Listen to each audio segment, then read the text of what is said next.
A WADA, World Anti-Doping Agency, que significa Agência Mundial Antidopagem, foi criada em 1999 e instituída em 2001 para que todo o sistema antidoping mundial fosse padronizado em relação aos kits, laboratórios, treinamento de oficiais para controle de dopagem e procedimentos para a coleta e comportamentos como um todo. Os atletas, dirigentes, treinadores e todos os envolvidos devem conhecer e respeitar esses padrões que estão no Código de Controle Antidopagem criado e atualizado pela OADA. Neste episódio, converso com Fred Júnior e equipe sobre o polêmico caso Gabigol, obviamente sem entrar no mérito específico do caso. É interessante.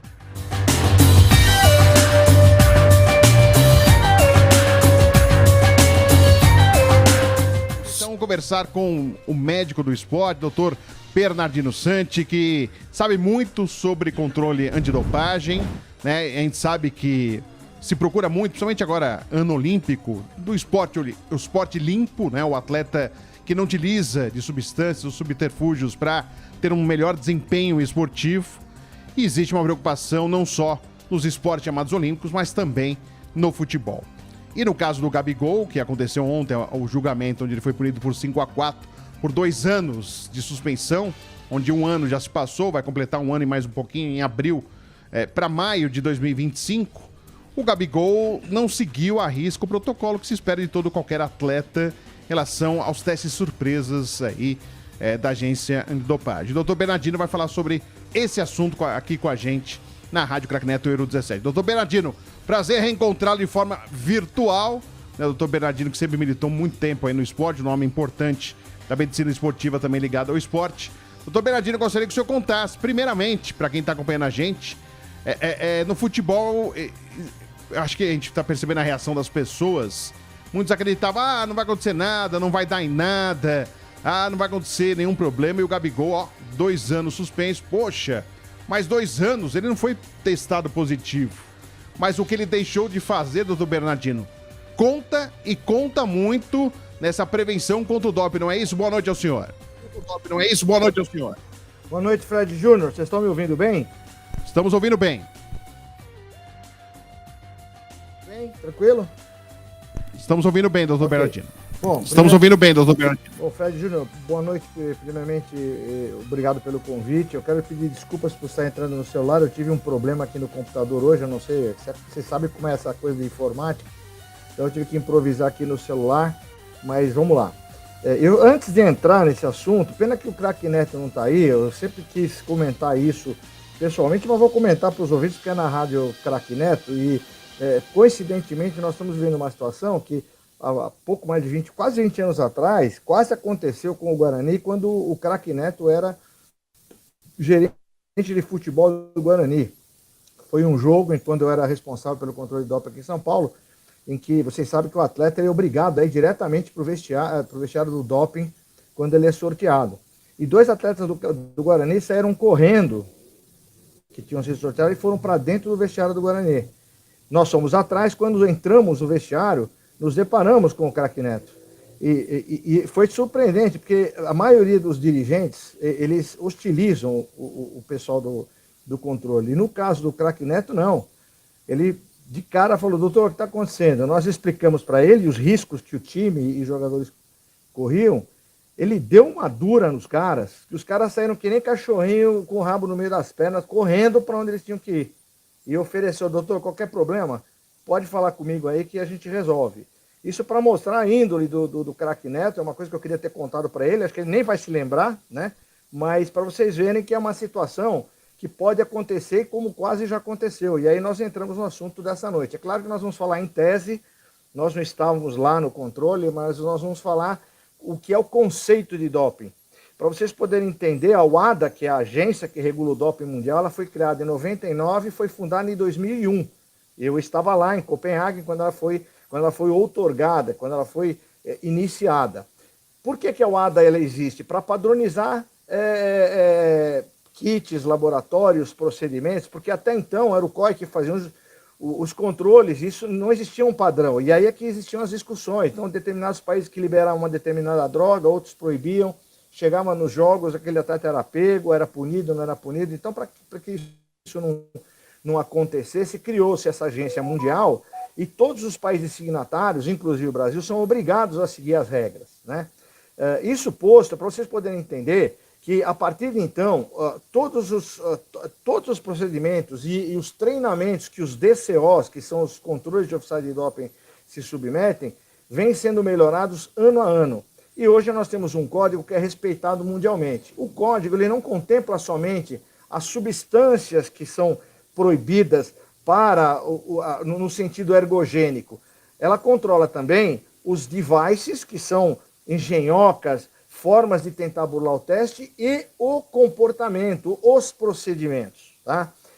Só para vocês poderem entender, né, quando a gente fala em substâncias, as substâncias que são proibidas são aquelas que são utilizadas para melhorar a performance, que são as drogas ergogênicas, aquelas que são que podem causar problemas de saúde e aquelas que atentam contra a ética. Então, quando você tem dois desses três itens, você tem uma substância dopante. Em relação aos devices, ao longo dos anos foram sendo descobertos os truques que os atletas utilizaram para burlar os testes. Um caso famoso, que é público e todo mundo sabe, foi aquele com a Rebeca, a nadadora, né? Em que ela colocou urina dentro da bexiga para poder fornecer aquele material como sendo dela. E tantas outras coisas foram acontecendo. E a mesma coisa acontece com os procedimentos. Conforme eu disse, eu não estava lá, mas o que a gente tem que entender? Por exemplo, se um atleta ele vem com um copo ou com um material aberto e entrega para você, você não pode pegar esse material, você não pode entregar nem o material e o frasco, quem vai fechar é o atleta. Por quê? Porque ao longo dos anos, muitos atletas culpavam os DCOs como se eles tivessem colocado alguma coisa dentro da urina e, portanto, tentariam invalidar o exame. Então, por conta disso, não estou falando que é o caso em questão, mas é porque que hoje em dia o atleta que manipula o seu material, o atleta assina documentos, ele tem que fornecer o material sob os olhares do DCO. Então, portanto, não cabe nenhum tipo de brincadeira de cunho sexual ou alguma coisa do tipo, porque o DCO está cumprindo a sua obrigação de olhar, e é óbvio que aí, quando é um atleta do sexo masculino, é um DCO do sexo masculino, e assim também é para as atletas do sexo feminino. Então, o código também contempla isso, e por aí vai. Quando um atleta se recusa, por exemplo, a fornecer material, a seguir procedimentos, os médicos que acompanham o atleta também são obrigados a seguir os procedimentos. Quando tudo isso não é respeitado pelo atleta no controle de dopagem, o DCO tem a obrigação de relatar, e também relatar de uma forma que seja real. O que eu posso dizer para você, esse teste não foi realizado pela CBF, foi realizado pela ABCD, que é a nossa agência nacional, Agência Brasileira de Controle de Dopagem, por isso a ABCD, e ela manda seus DCOs fazendo o que a gente chama de exames fora de competição, que me parece que foi o caso, né? É um atleta que é controlado fora de competição, e posso garantir para vocês que os DCOs que são treinados pela ABCD geralmente são pessoas já de curso superior, de condição técnica muito boa, são treinados, e não há interesse nenhum de nenhum DCO em se voltar contra qualquer tipo de atleta, ou por um motivo A, B ou C, ou porque torce por time A, B ou C. Isso não existe na forma de se encarar. Portanto, é um trabalho estritamente técnico e profissional. Então, aí cabe o esclarecimento que muita gente, né, me ligou hoje, ao longo do dia, perguntou, mas não tomou nada, por que vai tomar 2 anos? Porque ele simplesmente pode ser que não tenha seguido os procedimentos conforme orientado e ordenado pelos DCOs, pelos oficiais de controle de dopagem. E aí sim, pode ter acontecido na estação de dopagem problemas ali já do relacionamento profissional, que obviamente tem que ser relatados pelo DCO, porque senão o DCO vai prevaricar, e aí fica ao encargo do tribunal considerar as circunstâncias, e aí apenar ou não apenar, absolver. Aí é uma discussão jurídica, né? E até nesse ponto, doutor Bernardino, porque o Gabigol disse que vai recorrer, né? Vai recorrer o Gabigol é um tribunal que é fora do país, com médicos, né? E quem observa, né? Quem trabalha no tribunal não são brasileiros e há um risco, inclusive, de uma punição ainda maior. O senhor que conhece bastante aí, já viu bastante casos, é para se pensar melhor se seria recomendável exatamente recorrer ou melhor deixar por aí, porque senão pode até aumentar essa punição, hein, doutor? Olha, é claro que é um direito do atleta recorrer se ele se sentir injustiçado, né? O CAS também é um tribunal muito técnico. O CAS ele vai avaliar os autos, as provas, os relatórios, vai dar o direito à defesa ao atleta, o atleta vai se defender, eventualmente o seu médico, o médico que estava no dia, também vai fazer a sua exposição para que o atleta tenha a sua diminuição de pena, mas eu acho que aumentar não vai. Eu acho que aumentar a pena talvez não vá. Mas eu acho que vai ser um caso emblemático para que todo o sistema e todos os atletas entendam que eles são pessoas diferentes dos simples mortais, né? Eles têm que seguir regras, eles sabem que vão ser submetidos ao controle de dopagem e que têm que seguir os procedimentos. Não pode fazer brincadeirinha, não pode fazer nenhuma insinuação, não pode fazer nenhum tipo de fusquinha, enfim, ele tem que respeitar. Assim como o DCO também tem que respeitar o atleta. Existem, claro, DCO, são poucos, e eu sei de alguns, que desrespeitam o atleta, que criam uma situação de autoritarismo, dando ordens, às vezes até alterando a voz com o atleta, e isso também não pode ser feito. É raro acontecer, mas acontece, a maioria dos DCO são pessoas altamente treinadas. Então, a relação dentro de uma estação de controle de dopagem tem que ser estritamente profissional e técnica e tem que ser feita. Eu acho assim, a pena não vai ser aumentada, né? A pena, eu acho que, nesse caso, talvez pelo fato de não ter sido uma substância dopante que foi encontrada no corpo, foi procedimento, talvez haja uma manutenção da pena. Essa é uma opinião minha, né? Não sou advogado, mas pela experiência que eu tenho, eu acho que nesse caso aí não vai ser feito um aumento de pena. Tá? Mas eu acho que alguma pena ele vai levar. Talvez pode até ser uma comutação, uma diminuição de tempo, mas alguma pena, se for realmente comprovado aquilo que aconteceu, volto a falar novamente, em tese eu não estava lá. É claro que a gente recebe uma informação daqui e acolá, nós estamos no meio, conversamos com colegas, etc.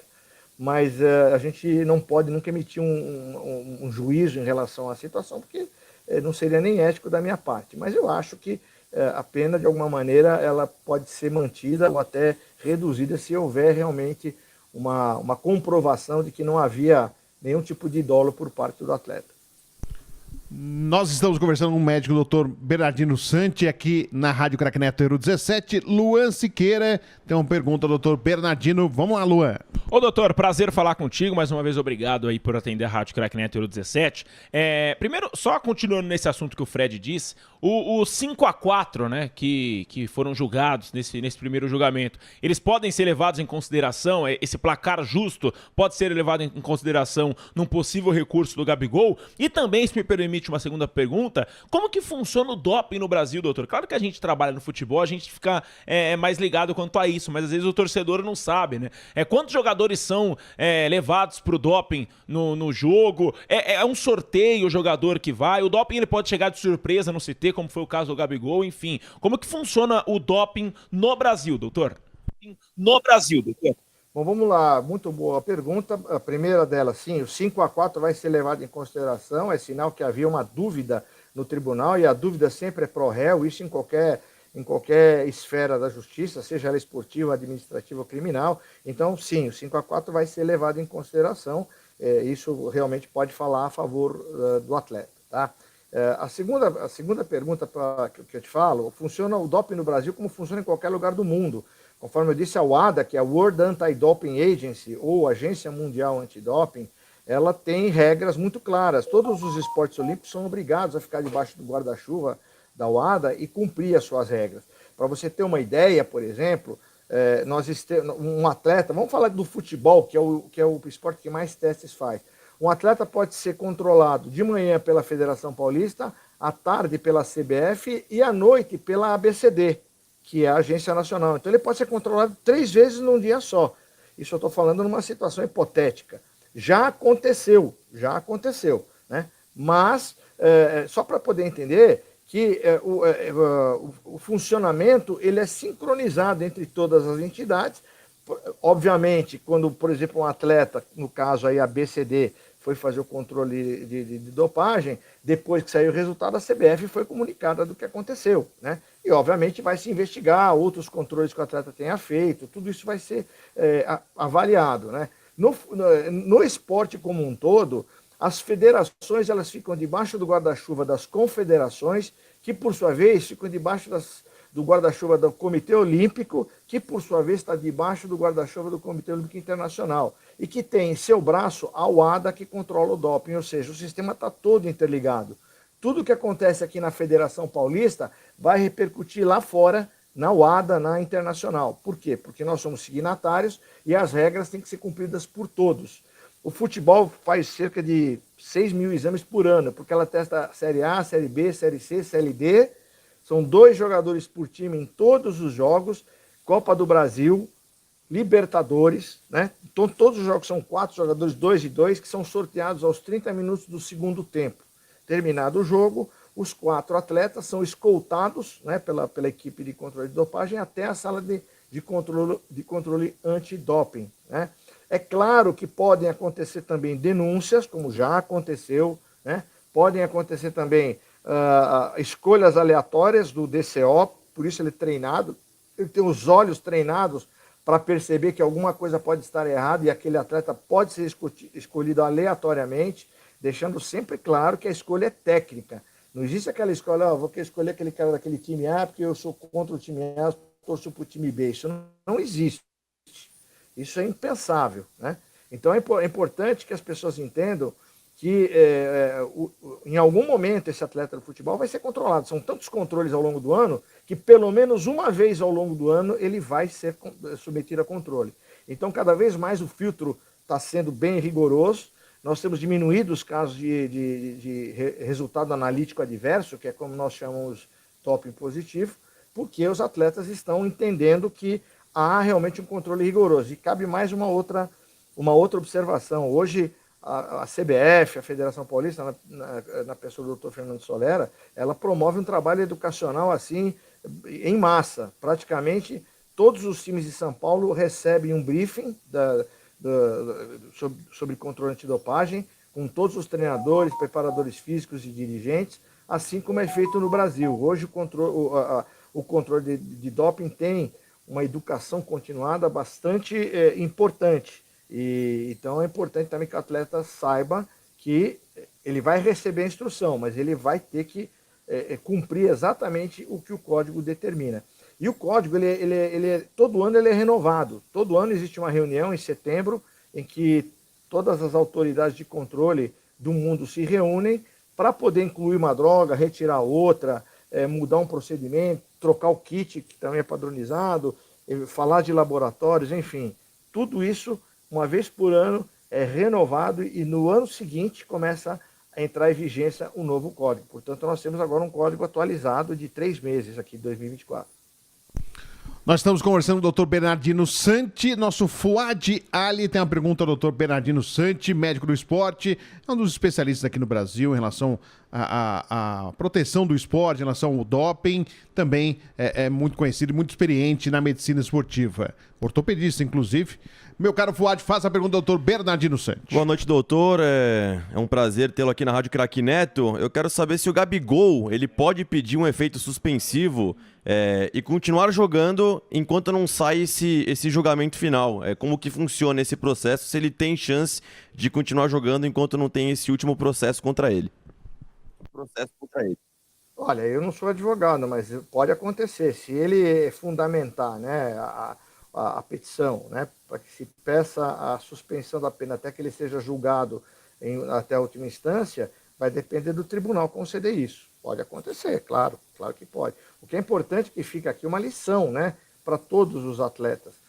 Volto a falar, estou falando em tese, não sei exatamente o que aconteceu na estação de controle, né, no dia em que ele foi testado, mas é importante que seja bem significativo para todos, né, para todo o sistema, para médicos, para atletas, para preparadores físicos, para treinadores, para dirigentes. E você sabe que eu quero até falar uma coisa interessante para vocês, pessoal, que os dirigentes hoje estão cada vez mais se preocupando com isso, porque ele entende que o atleta hoje é um patrimônio do clube, ele investe muito dinheiro em grandes craques. Então eles tomam muito cuidado e cobram isso do atleta para que eles realmente não embarquem numa furada. Muitas vezes o atleta, por exemplo, já aconteceu de atleta tomar remédio do avô, achando que era remédio para dor de cabeça e era um diurético e ele foi pego. Ou então ele vai para uma festa e acaba cheirando uma coisa, fumando outra, porque estava na festa com amigos e acaba sendo pego no doping.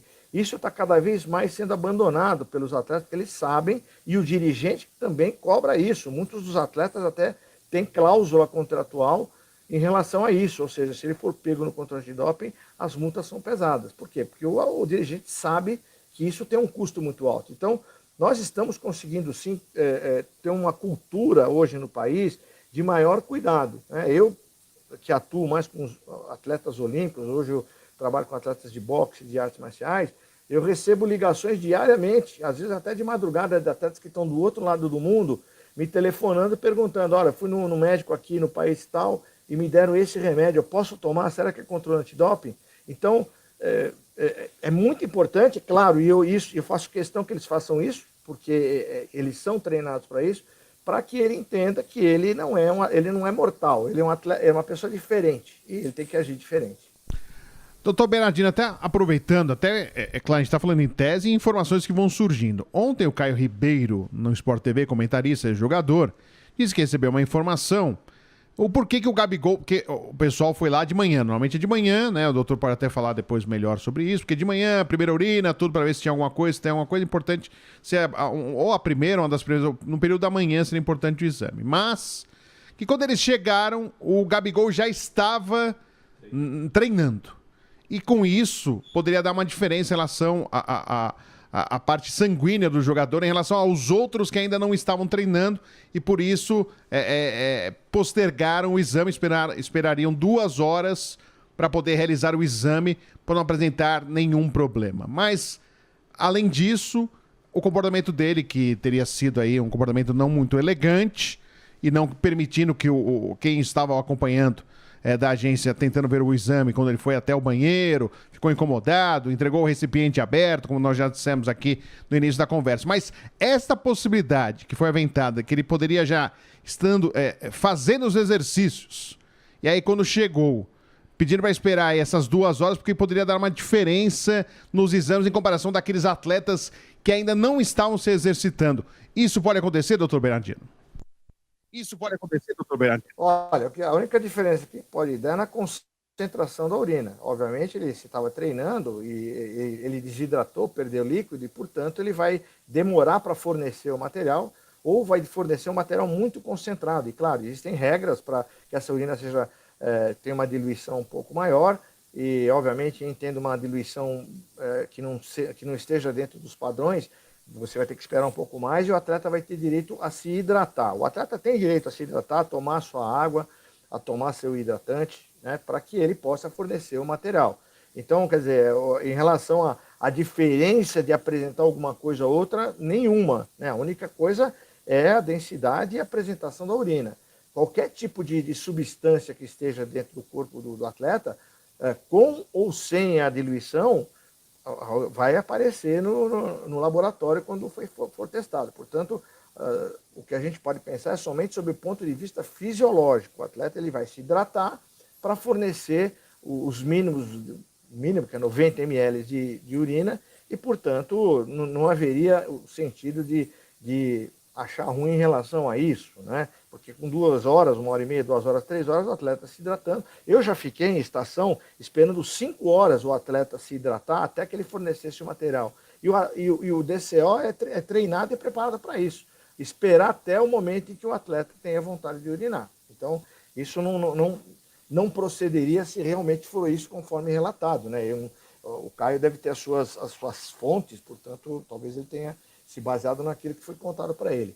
Em relação ao que foi dito em relação ao procedimento olhar o genital, é obrigação do DCO olhar o genital, porque existem casos relatados ao longo da história do controle antidopagem de atletas que colocavam, por exemplo, urina dentro da bexiga de outra pessoa ou colocavam ali uma bombinha com uma camisinha ou com algo, com um recipiente com urina de terceiros e uma sondinha saindo perto ali do orifício da uretra e fornecia aquele material.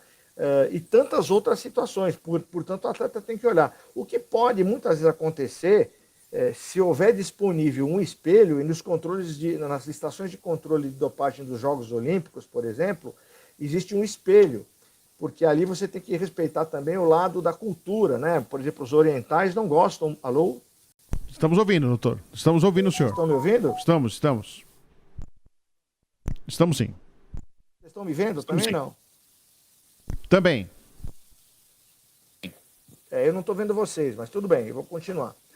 Então, muitas vezes o atleta ele fica inibido em ser visto, então você tem um espelho e o DCO fica olhando através do espelho a saída do material pela uretra. Mas a visualização é obrigatória, o atleta não pode nem fazer chacota e nem achar ruim disso, porque isso é procedimento. E eu suponho que o próprio Gabigol tenha sido submetido a vários controles de dopagem ao longo da sua carreira. Portanto, não haveria motivo de achar ruim ou, eventualmente, se sentir inibido. Doutor Bernardino, e a última, um questionamento que a gente estava até conversando aqui, e é importante o senhor também falar a respeito. Um exemplo prático que aconteceu já, o Guerreiro atacante jogou no Corinthians aqui, jogou no Flamengo, entre outras equipes. Ele, em 2017, caiu no doping seria aí o metabólito de cocaína. Ele foi suspenso na época pela FIFA 1 ano, depois ele conseguiu uma redução por 6 meses, aí ele recorreu ao CAS, a Corte Arbitral do Esporte, aí aumentaram a punição para 14 meses de suspensão. E aí ele fez um recurso extraordinário no Tribunal Federal da Suíça, e aí ele foi autorizado a jogar a Copa do Mundo da Rússia 2018 pela seleção peruana. O caso do Gabigol pode se aplicar esses movimentos que fizeram com que o Guerreiro pudesse jogar, ou o caso do Gabigol, pelo artigo ser diferente em relação à punição do Guerreiro, pode-se não aplicar a mesma regra? É claro que se trata da minha opinião pessoal. São duas circunstâncias totalmente diferentes, né? A cocaína está dentro do grupo dos estimulantes do sistema nervoso central, portanto, seria uma substância que estimularia a atividade esportiva, além do que ela é uma droga que atenta contra a própria ética, tanto social quanto esportiva. Então, você tem aí uma abordagem totalmente diferente dessa, que foi, no caso, a de procedimento, tanto que deu negativo. Portanto, é um atleta que estava limpo, né, não utilizou nada para ganhar nenhum tipo de vantagem, e eu acho que isso vai falar a favor, né? O que eu acho que vai ser totalmente diferente, o caminho vai ser totalmente diferente. São duas abordagens realmente contrárias, uma diferente, assim, abismal, né? Uma diferença abismal entre as duas situações. E até para entender, né, doutor Bernardino, a partir do momento que existia essa punição ao Gabigol, o que mostra, o que a Agência Nacional mostra o quê? Que ele tentou burlar, é um exemplo para se não se fazer, seria quem faz isso que está fugindo de um possível positivo.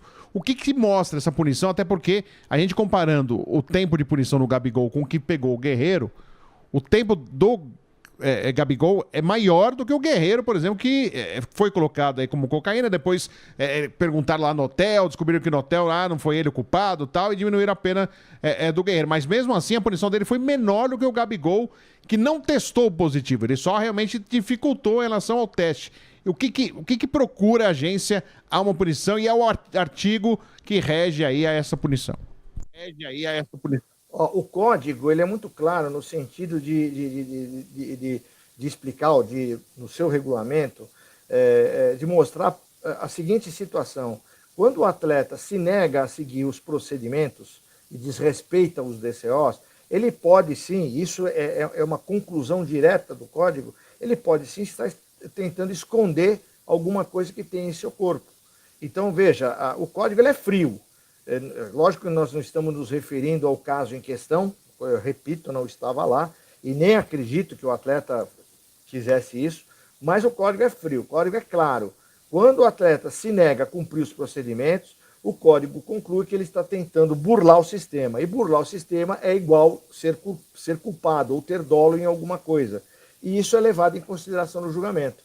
É uma interpretação fria do código. Tá? Então, é importante que sirva de lição para o atleta, para ele entender que se o DCO fala, olha, você tem que fechar a urina e você tem que distribuir, ele tem que fechar a urina e tem que distribuir. Você tem que ir até a estação de doping fazer o controle, ele tem que ir até a estação de doping fazer o controle. A única situação que o atleta pode protelar o controle é quando ele ganha uma competição e vai ser premiado no pódio. Aí ele tem o direito de esperar, de dar entrevista, mas ao lado do DCO. O DCO vai estar do lado dele em todos os momentos, na hora que ele dá entrevista, na hora que ele recebe a medalha. Terminado toda a cerimônia, ele vai diretamente para a estação de doping. E assim também é no futebol. Acabado o jogo, ele pode até dar uma outra entrevista para algum repórter que está ali no campo, ao lado do DCO, e imediatamente ele vai para a estação de controle de dopagem. Então ele tem que entender que o código é rigoroso nisso e o código vai fazer cumprir. Então o que eu penso é que o raciocínio inicial do tribunal é que o atleta tentou, ou poderia ter tentado inicialmente burlar o sistema. E isso realmente o sistema não aceita de forma alguma. E por isso, muitas vezes, uma punição maior do que uma punição para quem testou positivo, por exemplo. Exatamente, porque olha só, a cocaína e a maconha são drogas sociais. A gente pode até considerar que não são drogas utilizadas para oferir vantagem numa competição, mas elas são drogas que causam problemas de saúde e atentam contra a ética. Então você está dentro daquilo que eu falei lá no começo, do conceito, né? Você tem esses três, o ergogênico, que é aumentar a performance, atentar contra a saúde e atentar contra a ética. A cocaína, ela atenta contra a ética e atenta contra a saúde. Então você tem 2 de 3. Portanto, ela vai ser considerada no sentido do castigo. Como não havia intenção de ganhar vantagem, então o que os tribunais entendem? Que, na verdade, foi apenas um atentado contra a ética. Então, muitas vezes, ele entende que foi um escorregão social, ele estava ali, alguém ofereceu, ele aceitou, e isso pode até ser uma atenuante. E principalmente se ele disser, tal fulano me ofereceu, né? Isso ainda vai atenuar mais a sua pena. No caso de tentar burlar o sistema, é realmente uma falta considerada muito grave. Doutor Bernardino, muito obrigado por participar aqui da Rádio Craque Neto para falar sobre esse assunto emblemático do Gabigol, que é um jogador importante, joga no Flamengo, né, com essa punição aí de 2 anos, vira aí um exemplo para os atletas de futebol, porque a gente sabe, os atletas olímpicos têm esse costume ainda maior do controle antidopagem, acho que tem uma disciplina maior em relação a aceitar esses exames surpresas, a cumprir os regulamentos, as regras, e acho muito importante que quem está aí no meio do futebol também está ligado em alerta, até porque exame surpresa a gente já viu no ciclismo, por exemplo, não perdoaram nenhum atleta no funeral. Apareceu lá um rapaz para fazer o exame de doping de surpresa a um atleta do ciclismo europeu num funeral, no enterro, foi lá e foram fazer um teste surpresa, até foi questionada a ética, deveria, não deveria num funeral, mas é referente a um teste surpresa, independente do que está acontecendo. Esse caso foi até emblemático à época, meu doutor Bernardino, não é verdade? Doutor Bernardino, não é verdade? Foi bom você ter tocado nesse assunto. Existe um sistema, né, em todo o controle antidopagem que chama whereabouts, que é o paradeiro. Então, cada 3 meses, atletas de ponta de todas as modalidades de todos os países do mundo, eles são obrigados a preencher lá um formulário e dizer aonde eles estão 24 horas por dia, porque a qualquer momento eles podem ser controlados. Tá? Então, isso realmente está no regulamento, que é o paradeiro. No caso em questão, aí sim, faltou um pouco de jogo de cintura por parte do DCO. Né? Você esperar o funeral, eventualmente até aguardar que terminasse tudo, e aí depois ele vai lá e controla, ou até relatar para os seus superiores, olha, nós estamos numa situação aqui de funeral, e não há uma condição emocional, e muitas vezes já aconteceu do próprio sistema, das próprias agências, suspenderem. É uma situação que realmente é fora daquilo que a gente poderia prever. Faltou um pouco, talvez, aí de jogo de cintura por parte do DCO. Eu já tive uma situação semelhante, inclusive de internação hospitalar, em que eu me reportei aos meus superiores e, obviamente, o teste foi suspenso e entrou um substituto para fazer o controle que havia sido sorteado. Então, claro, tudo há que se ter também o bom senso e a sensatez. Existem, infelizmente, essas situações que chegam ao extremo que nós também não aprovamos. E só para encerrar, doutor Bernardino, o senhor começou contando uma história do craque Neto, vou contar uma história com o doutor Bernardino Santi, para vocês entenderem como é o futebol brasileiro. Teve uma Copa do Brasil no antigo Palestra Itália, era Palmeiras, não vou lembrar o time, o doutor Bernardino pode lembrar. Eu vejo lá, tem um médico que eu conheço. Doutor Bernardino, o senhor tá trabalhando nesse time? Não. Tô emprestado, o clube não tinha médico para mandar, e aí eles pediram ajuda aí, e o doutor Bernardino foi lá e trabalhou nesse clube aí num jogo, emprestado por um jogo, não é isso, doutor Bernardino? Exatamente, isso aconteceu, sim, acontece. Nós temos muitos amigos ao longo aí desse tempo, fizemos muitos amigos em vários clubes, em vários estados do Brasil. Muitas vezes até o colega não consegue vir para São Paulo e me liga, né? Falando, dá para você fazer o jogo para mim? E claro, a gente elegantemente, até pela amizade, nós damos a cobertura necessária para essas equipes, né? E os próprios médicos dos clubes aqui de São Paulo também, todos são amigos e quando a gente precisa de alguma coisa, a gente prontamente se ajuda. Eu acho que vocês já viram várias cenas aí de atletas que acabaram tendo condições graves, que os dois médicos entram em campo. Então nós médicos temos sim esse coleguismo, né? Essa união no sentido de ajudar nas situações difíceis. Isso acontece sim, agradeço, eu acho que estou me lembrando desse jogo, sim. Doutor Bernardino, um grande abraço, muito obrigado por atender aqui a Rádio Craque Neto. Vou passar para o Craque Neto essa lembrança que o senhor teve em relação a ele, mas um abração, boa noite e até uma próxima. Um abração, é só para vocês verem que o Craque Neto tem aquele jeitão dele, mas ele é um cara, amigo das coisas corretas. E ele foi, olha, talvez você foi o único dirigente, ao longo do tempo que eu trabalhei em São Paulo, que realmente tomou essa atitude de dar a necessária dura no atleta, porque a maioria dos dirigentes defendem o seu atleta e entendem que o controle de dopagem é assim, um intruso, que é polícia, que é caça-bandido, e não é bem assim. Então é importante que a gente ressalte isso. Isso já tem quase 20 anos e eu gostaria de um dia contar para ele. Espero que eu tenha essa oportunidade. Com certeza, terá sim. Muito obrigado. Doutor Bernardino Santi participando aqui com a gente. Não aguenta aí que a bola vai rolar, já a bola rola para Grêmio e Caxias. Importante aí, muito obrigado. Um abração pro senhor, doutor Bernardino. Valeu, um abração. Isso aí, bom trabalho a vocês. Muito obrigado.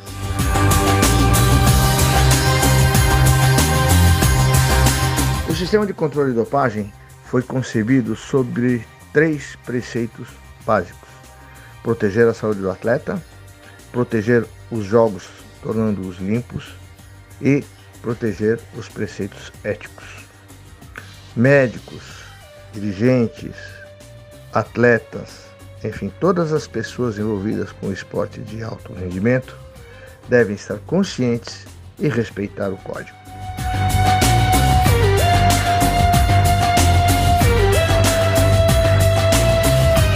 Como o Brasil é um dos signatários da carta que criou a Agência Mundial Antidopagem, todas as pessoas envolvidas estão obrigadas a respeitar o código. Tentar burlar, tentar transgredir é simplesmente uma missão impossível.